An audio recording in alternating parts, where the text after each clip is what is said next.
Hey guys, Dazzlator Magic here, and yesterday Mark issued his State of Design 2024, where he looks back at the last couple sets that came out since the last time he did it, and says what went right and what went wrong, and really he just makes excuses and tries to lie to your face and gaslight you and say, no, actually this was great. This is what people thought of it, when we all know that is not what people thought of it, unless you just literally live on Twitter and Reddit. And even then... So let's just jump into it and I'll make corrections as needed here. He says, overall magic design, which usually he leaves for last, I thought. That's interesting.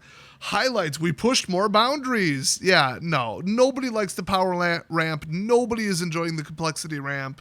You are gaining 0 new customers because nobody can, wants to, or even can afford to join the game and start from scratch on paper or digital. The 3-year thing was ridiculous. You are completely and utterly wrong. He also says we leaned into resonance. Okay. They got cutesy little nicknames for everything. I legitimately don't remember what that is, and he doesn't explain it. I think nostalgia member berries is what he means, but whatever. Then he says there were a lot of cool individual card designs.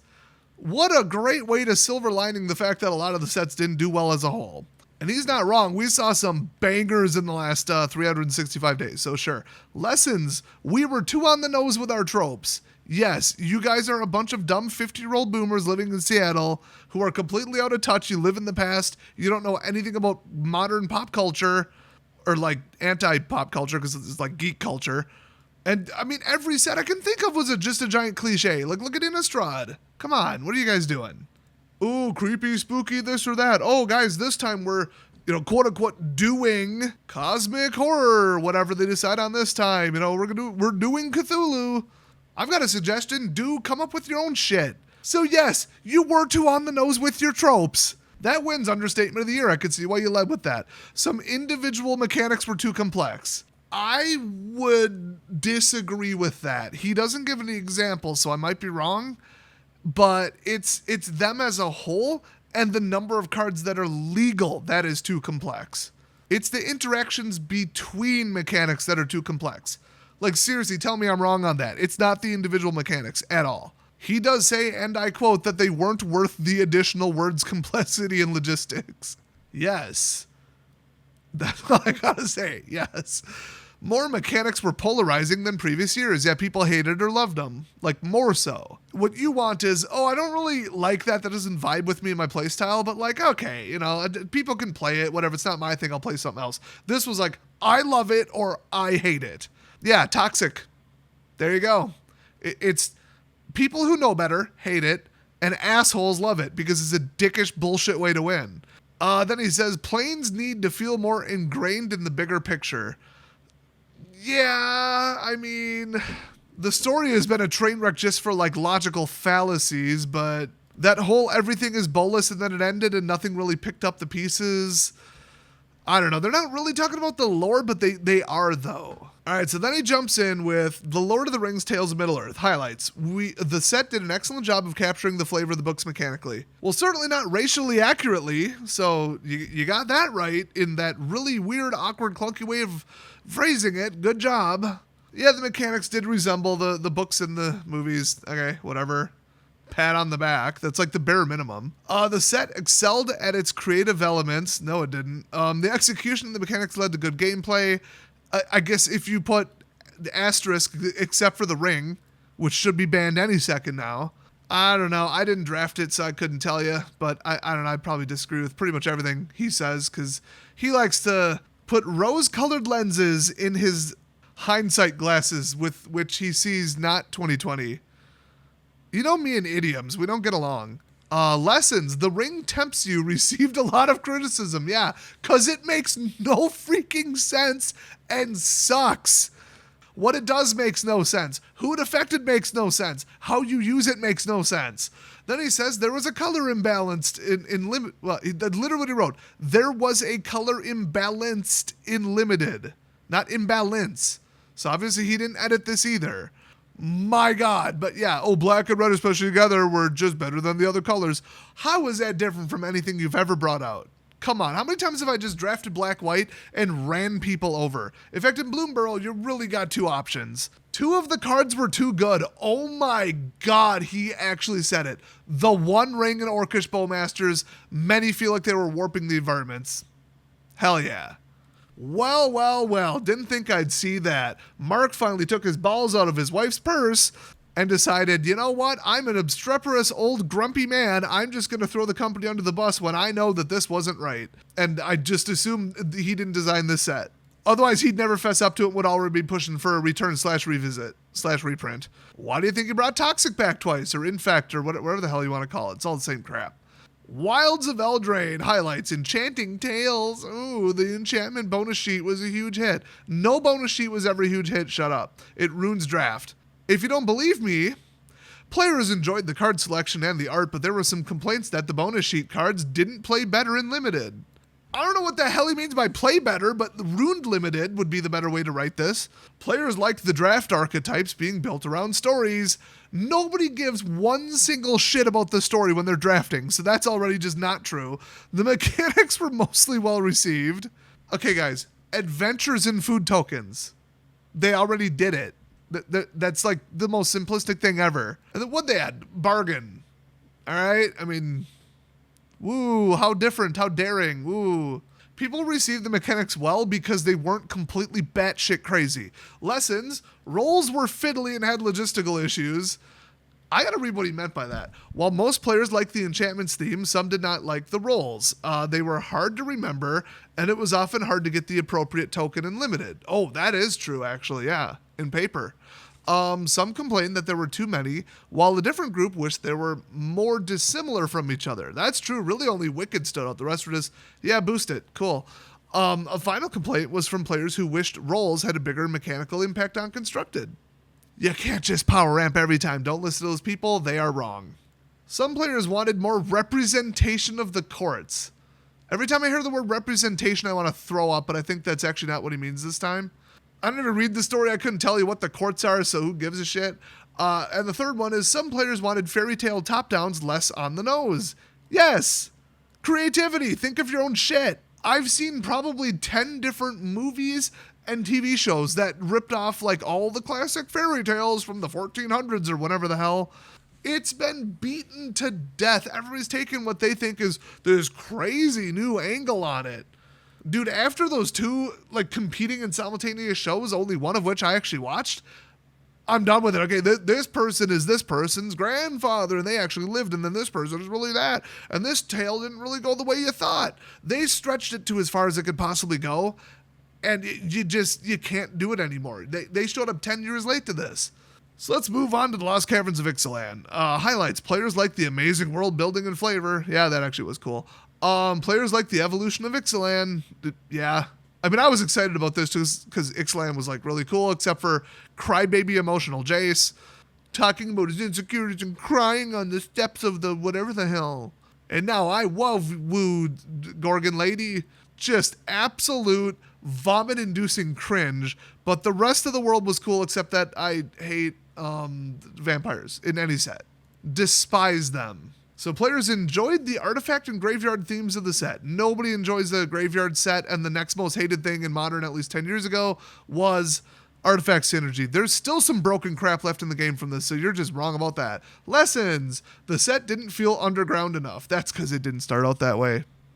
I've heard some rumors. I don't remember what was confirmed or not, what I'm supposed to know and not know, and like I said, leaks. But yeah, it really didn't feel underground enough. You threw in caves. I love this. He actually points it out. One of the biggest culprits was the fact that so many cards had blue sky in the art. Yeah, that's something you don't want to do if you're under the damn ground. This was underground, not Return to Ixalan and we occasionally spelunk. Okay, that's not what it was. The mechanics were too fiddly. Okay, that could mean anything. Descend got the most negative feedback. Yeah, Descend is... I don't remember how it works, and nobody plays it because nobody knows how it works. So if you've Descended and like all this, it's just stupid. Other people didn't like Craft. So actually, yeah, now that he mentions it, it was a little awkward. Some players dislike the Jurassic World tie-in. A lot of players dislike any of your bullshit tie-ins. And then the movie flopped. So doesn't that make you look silly? Murders at Karlov Manor. There are no highlights, but let's see what he says. Players like the murder mystery theme in moderation. Dude, that's not even a highlight. Dude, Mark occasionally does this. He'll be like, here's the upsides of this thing. And then it's all downsides that are like backhanded compliments or I don't know, like tongue-in-cheek insults. I don't even know what you'd call it. He's just like throwing it under the bus and be like, no, these are highlights. Players enjoyed many of the murder mystery themed mechanics. Collect evidence, cases. Yeah, but that was just, that was just level up. That was Saga. That, Surveil came back, whatever. That's just Scry with extra steps. I don't think they liked that it was murder mystery themed. I don't think anybody cared. Then some players enjoyed Disguise. Is that your bar? Is that the bar for a highlight? Is that a pro that some players enjoyed it? Some, not even most. Some. Disguise was so freaking confusing with Morph. No. Lessons. Oh my god, I didn't even read this yet. Other players preferred Morph. Look, Morphs needed to be protected. Slapping, ward on it was pretty smart. But when it's that similar, dude, I don't know, man. I mean, it's safe. It's the safe option. But it's definitely a rerun, and people definitely feel that. Oh, then he points out that there was only 4 cloak cards. I didn't realize that, but yeah, absolutely. He does mention others have grown tired of Ward in recent sets, so having the whole mechanic with it was frustrating. Oh no, you can't blow my shit up with your stupid bullshit stall 3-color Esper deck. Oh, world's smallest violin control players, I feel so bad for you. Shut up. You don't even build your damn decks, you copy them from the internet, you jackasses. Let's see what else we got. The set was a bad execution of a backdrop set. Yes. The detective mechanics were overdone. Isn't that the opposite of what you just said? But sure. Limited was too aggressive. Yeah, I mean, I didn't hate it. It was okay. I'd give it like a 5 out of 10, but I can see that. I mean, I like a more slow and like decision heavy, and I have some time to breathe. It was a little rush, ramp. All right, Outlaws of Thunder Junction highlights. Player enjoyed the suite of mechanics. Yeah, I mean, Saddle, I thought it was like basically vehicles with crewing but fixed. So like that was cool. Spree is just cool. Committing crimes is like, it's on theme. It's a new thing, and it's something that ties in with other stuff you're doing anyway. So if you like committing crimes, then and you want to put it in your commander deck, it already fits with just a bunch of stuff that you do. It's just like Theros the first time with Devotion. Almost every card in the entire game, going back to the very beginning, works with Devotion. So if you like Devotion, you can build around it. That increases sales, just saying. So yeah, he's 100% right there. Limited play was great. I don't know if I drafted enough to remember. I don't know. They say the 2 bonus sheets got compliments. Oh, no. No bonus sheet ever has gotten compliments, okay? The Bloomborough one I said at least was inoffensive -1 stupid sword. Guess what? I got beat by twice. You know what I mean? So, no, you're wrong there. Many players enjoyed the Western flavor. Well, what did he say last time? Some players enjoyed Disguise. Many players enjoyed the Western flavor. Dude, you just did Borderlands, but you did it worse. Shut up. And then their stupid movie just flopped.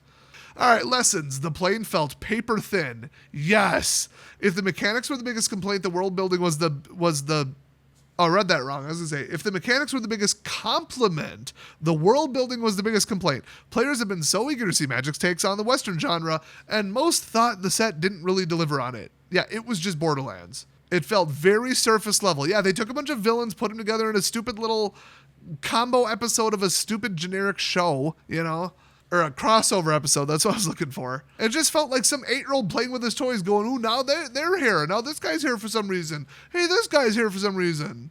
Really, he's not going to say it, but it's the glorifying of villains. That's been a Disney thing. It's been a far left thing because they're all satanic and evil, just calling a spade a spade.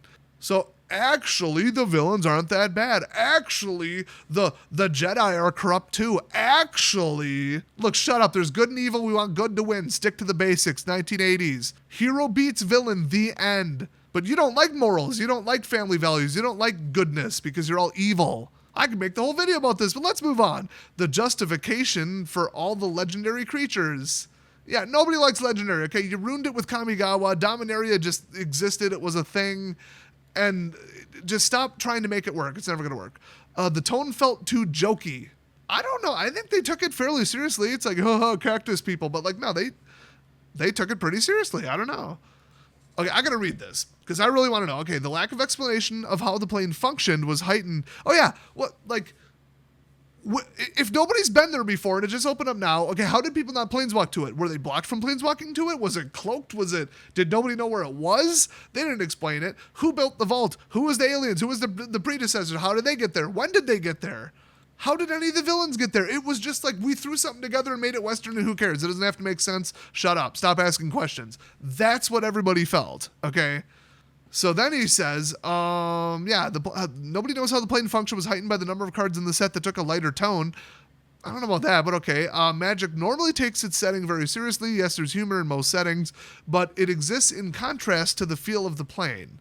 As that general feeling was absent, the jokes pulled the tone of the whole set. Oh, okay, I can see that. That made it feel like we didn't care about the setting, and thus you, the player, shouldn't care either. You really didn't. You just thought, let's do a Western thing, but let's like half-ass it. Because nobody at your company has any creative talent, and you don't hire any contractors that do either. Plus now, recently, the turnover, it's only getting worse. So he covers MH3. I don't know why. Highlights, many players love the references and callbacks. Ooh, shocker. The themes were fun. Yeah, you're going to say that about anything. Limited was a blast. I wouldn't know. The double-face cards were a big hit. Nobody in the history of the game likes double-face cards, so you're wrong about that. Lessons, here we go.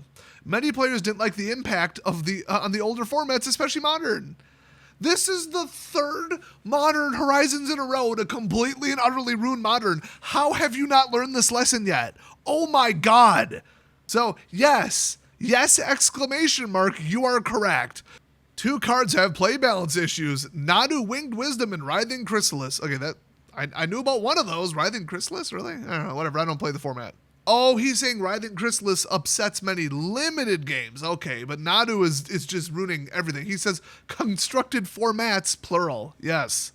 Yup. He literally just leaves it at a lot of players wish cards like these wouldn't make it to print. Period. The end of the statement. End of section. End of paragraph. Oh, somebody knows that was a mistake. I read that when the spoilers came out and said it was a mistake. We leaned on our themes too much. Not enough wacky one-offs. I don't care what he means by that. So, that was the last one. Cool, I could have skipped it. It was a train wreck, but my god, did he throw it under the bus. So, like, good for him. But like I said, it's pretty easy to tell without me even looking it up to verify which of these he worked on and which of these he didn't. Real easy to see the forest for the trees if you're outside the forest looking in, you know what I mean? Real easy to critique and criticize someone else doing what's normally your job when your own fragile ego isn't involved in it. Well, you want the truth next year? Have me write the next one. But I enjoy critiquing his ridiculous gaslighting nonsense, so if you also enjoyed it, don't forget to subscribe, leave a like on the video, leave a comment down below, and I'll see you guys next time.